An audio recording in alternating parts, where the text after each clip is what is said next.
नेपाल के प्रधानमंत्री केपी शर्मा ओली के एक बयान से विवाद खड़ा हो गया है। नेपाली मीडिया के मुताबिक नेपाल के प्रधानमंत्री ने कहा है कि भारत नकली अयोध्या खड़ा करके सांस्कृतिक और ऐतिहासिक तथ्यों के साथ छेड़छाड़ कर रहा है। अपने सरकारी आवास पर कवि भानुभक्त के जन्मदिन पर आयोजित एक समारोह में केपी ओली ने यह बयान दिया है। भारत और नेपाल के बीच पहले से ही तनाव चल रहा है, ऐसे में ये बयान विवाद को और बढ़ा सकता है। ओली ने दावा किया है कि असली अयोध्या नेपाल के बीरगंज के पास एक गाँव है, जहाँ भगवान राम का जन्म हुआ था। नेपाल में राष्ट्रीय प्रजातंत्र पार्टी के नेता कमल थापा ने प्रधानमंत्री ओली के बयान पर कड़ा ऐतराज जताया है।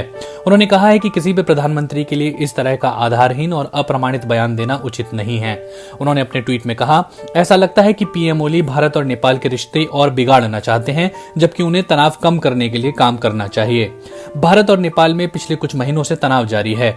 नेपाल ने 20 मई को अपना एक नया नक्शा जारी किया था, जिसमें लिपुलेख, लिम्पियाधुरा और कालापानी को अपना इलाका दिखाया था। ये तीनों इलाके अभी भारत में हैं, लेकिन नेपाल दावा करता है कि ये उसका इलाका है। इसके बाद से दोनों देशों में तनाव बढ़ता चला गया।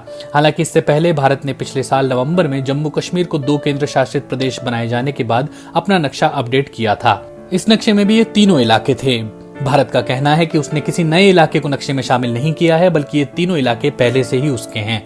पिछले दिनों भारतीय मीडिया की भूमिका को लेकर भी नेपाल में कड़ी नाराजगी जताई गई थी। कई भारतीय चैनलों ने प्रधानमंत्री केपी ओली और चीनी राजदूत होउ यांकी को लेकर सनसनीखेज दावे किए।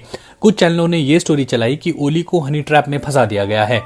नेपाल ने इन रिपोर्ट पर कड़ा ऐतराज जताया और अपने केबल ऑपरेटरों से कहा कि वो अपनी जिम्मेदारी समझते हुए ऐसे भारतीय न्यूज चैनलों का प्रसारण रोक दें।